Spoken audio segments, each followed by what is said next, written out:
रविवार को स्वदेशी जागरण मंच मंडला द्वारा स्वदेशी अपनाओ विदेशी भगाओ जन जागरण यात्रा का आयोजन किया गया। आपको बता दें, यह रैली दोपहर 3 बजे दुर्गा मंदिर लालीपुर चौराहा से प्रारंभ हुई, जो नगर के प्रमुख मार्गों से होते हुए चलमन चौक तक पहुंची। यात्रा में नगर के व्यापारी, युवा, सामाजिक कार्यकर्ता और संगठन के लोग बड़ी संख्या में शामिल हुए। हाथों में तिरंगा और बैनर थामे कार्यकर्ताओं ने रास्ते भर विदेशी भगाओ स्वदेशी अपनाओ के गगनभेदी नारे लगाए। यात्रा के अंतिम पड़ाव चिल्मन चौक पर विदेशी कंपनियों के खिलाफ विरोध स्वरूप उनका पुतला दहन किया गया। इस दौरान जोश और उत्साह से भरे लोगों ने यह संकल्प दोहराया कि अब विदेशी वस्तुओं का बहिष्कार कर भारतीय उत्पादों को प्राथमिकता दी जाएगी। कार्यक्रम में वक्ताओं ने कहा कि स्वदेशी को अपनाना ही देश की आर्थिक सुरक्षा और आत्मनिर्भरता का मार्ग है। साथ ही सभी नागरिकों से आह्वान किया है कि स्थानीय व्यापारियों का सहयोग करें और भारतीय उत्पादों को बढ़ावा दें। स्वदेशी जागरण मंच मंडला ने स्पष्ट किया है कि यह अभियान स्वदेशी सुरक्षा और स्वावलंबन के संकल्प को मजबूत करने के लिए निरंतर जारी रहेगा। मंडला से पूजा जोशी की रिपोर्ट।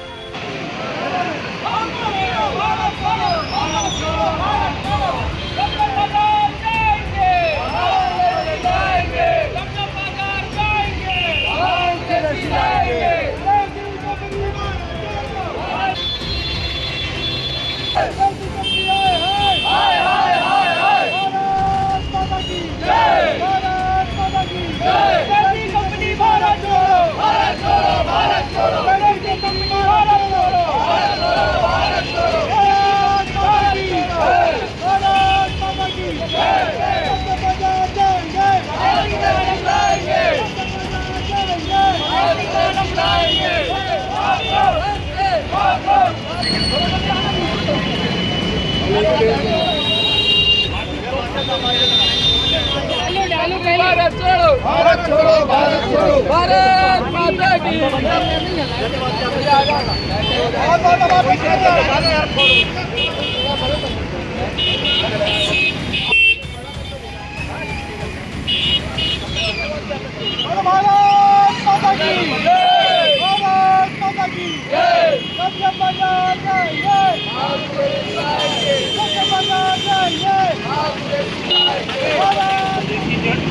जागरण मंच जिला मंडला सबका आभार व्यक्त करता है और सबसे अपील करता है कि स्वदेशी को अपनाना है और देश को बचाना है, ताकि हमारी देश की अर्थव्यवस्था और भारत दृढ़ हो, मजबूत हो।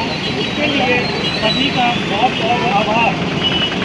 भारत माता की जय, भारत माता की जय, जय स्वदेशी, जय स्वदेशी, जय स्वदेशी। जैसा कि सभी को विदित है कि देश में जो अभी वर्तमान स्थिति बनी हुई है और प्रधानमंत्री नरेंद्र मोदी के भी आह्वान के बाद सभी जगहों पर देशव्यापी जन जागरण यात्रा स्वदेशी को लेकर हो रही है। उसी तारतम्य में आज मंडला जिले में भी वो कार्यक्रम स्वदेशी जागरण मंच और विविध संगठन के बंधु भगिनी के सहयोग से आयोजित किया गया, जिसमें जन सामान्य के बीच में यही विषय लेकर हम लोग आए हैं कि स्वदेशी अपनाओ और देश बचाओ, ताकि देश को आर्थिक उन्नति में सहयोग मिले और जो विदेशी कंपनियां भारत पे अपना अधिकार जमाए हुए हैं उन पे एक जन जागरण की आवश्यकता है और उसी को लेकर हम लोग सभी लोग एकत्रित हुए हैं। आज यहाँ पर एक पुतला भी जलाया गया है। जी, वो प्रतीकात्मक रूप से हमने विदेशी कंपनी बहिष्कार का पुतला दहन किया है, ताकि लोगों के बीच में ये मैसेज जाए कि हमें अपने घर में केवल और केवल स्वदेशी सामान लेकर आना है, विदेशी कंपनी का किसी भी प्रकार का कोई सामान उपयोग में नहीं करना है, जिससे हमारे भारत में किसी भी प्रकार का कोई विदेशी दबाव न बन सके और हमारा देश निरंतर आर्थिक रूप से मजबूती प्रदान हो सके। उसका भी यही है कि गणेश उत्सव में भी हम लोगों का अभी अभियान चल रहा है कि घर घर में जो हस्त निर्मित मूर्ति हैं गणेश जी की, उनको आप स्थापित करें। विदेश बाहर से जो प्लास्टर ऑफ पेरिस और ये सब मूर्तियाँ बिल्कुल प्रतिबंधित, हम लोग ने उसके भी संगठन के द्वारा सभी लोगों से अपील की है कि घर में भी आप विदेशी मूर्तियों को ना लाकर देसी मूर्तियों को स्थापित करें, और ताकि उसका भी लोगों पर असर हो और घर घर तक वो चीज़ें जाए। मैं रितेश ताम्रकार, जिला संयोजक हूँ स्वदेशी जागरण मंच मंडला। मैं डॉक्टर रेखा चौरसिया, स्वदेशी जागरण मंच जिला सह संयोजिका। मैं ये विषय पहुंचाना चाहूंगी कि मातृशक्तियों से विशेष आग्रह करना चाहूंगी कि जिस तारतम्य में आज स्वदेशी जागरण मंच के तत्वाधान में यह जन जागरण रैली निकाली गई है, उसमें अधिक से अधिक संख्या में जो हमारे बंधु भगिनी सब एकत्रित हुए हैं, उससे हमें समाज में ये मैसेज जाएगा कि हम स्वदेशी को कितना अपना सकते हैं।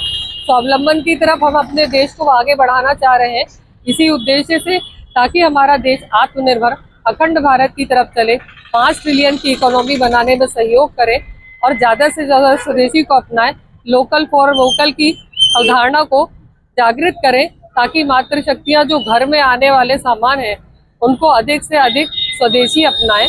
यही हमारा उद्देश्य है। मंडला में स्वदेशी मंच किस प्रकार से काम कर रहा है? मंडला में स्वदेशी मंच हर क्षेत्र में काम कर रहा है, चाहे वो हस्तनिर्मित कलाकृतियां हो, चाहे घरेलू सामान हो जो महिलाएं घर में उपयोग करती हैं, मसाला है या अन्य जो सामग्रियां हैं वो घरेलू उपयोग करें, ताकि अधिक से अधिक स्वदेशी माल को उपयोगिता मिले। मैं निश्चित चाहूंगी कि ये देश विविधताओं से भरा हुआ है। हमारा गणेश उत्सव एक ऐसा उद्देश्य होता है जिसमें सामूहिक रूप से जागरण होता है। उसमें हम चाहेंगे कि गणेश उत्सव में ज़्यादा से ज़्यादा हस्त निर्मित चीज़ें उपयोग की जाएं और मूर्ति जो बनती है वो भी हमारी हस्त निर्मित हो, हमारे अपने स्वदेशी भाव से बनी हुई हो और एक मंत्र के तहत जागृत मूर्ति हो, ताकि हम उसमें अधिक भाव अपना जागरण कर सके और समाज उसमें एक अच्छे विकल्प के साथ देश में कलाकृतियों को बढ़ावा दे। प्रधानमंत्री ने दिल्ली में लाल किले से कहा है कि स्वदेशी हमारी मजबूरी नहीं है, स्वदेशी हमारी मजबूती है और इसके लिए हम सबको मजबूर कराएंगे। ये आह्वान देश के प्रधानमंत्री ने लाल किले से कहा है। आज हमारे देश में चौथी अर्थव्यवस्था चल रही है। भारत इस समय बहुत तेज़ी से बढ़ती हुई आर्थिक अर्थव्यवस्था है। अमेरिका और चीन के बाद भारत का नंबर आता है, तो हमको इसको तीसरे नंबर पर ले जाना है और ये तभी होगा जब भारत स्वदेशी के रास्ते पे चलेगा। हम आत्मनिर्भर भारत बनाना चाहते हैं, लोकल फॉर वोकल बनाना चाहते हैं, स्वावलंबी भारत बनाना चाहते हैं, तो हमको अपने देश में उत्पादन बढ़ाना पड़ेगा और हमको अपने युवाओं को आत्मनिर्भर बनाने के लिए स्वयं स्वरोजगार विकसित करना पड़ेंगे। केवल सरकारी नौकरी के भरोसे बैठने से काम नहीं चलेगा। हमको आत्मनिर्भर बनाने के लिए अपने रोजगार विकसित करना पड़ेंगे, तब हम जाके तीसरी अर्थव्यवस्था बन सकेंगे। चीन और अमेरिका भारत को धमकी दे रहे हैं व्यापार में और हम दबाव डालते हैं और इस दबाव से हम तभी वंचित हो सकते हैं जब हम आत्मनिर्भरता की ओर बढ़ेंगे। आम जन को यही कि हम स्वरोजगार विकसित करें और अपने रोजगार के आधार पर अपने देश की वस्तुओं का उपयोग कर रहे हैं उसको पहचानें कि कौन सी वस्तु हमारी है। सरकार हर चीज़ को नहीं रोक सकती, लेकिन जनता की जिम्मेदारी है कि स्वदेशी वस्तु का उपयोग करे। मैं विनायक तांबे स्वदेशी जागरण मंच का प्रांत सदस्य हूँ और मंडला का रहने वाला। इन विदेशी चीज़ों से इस देश में बहुत सारी तकलीफ़ें हैं।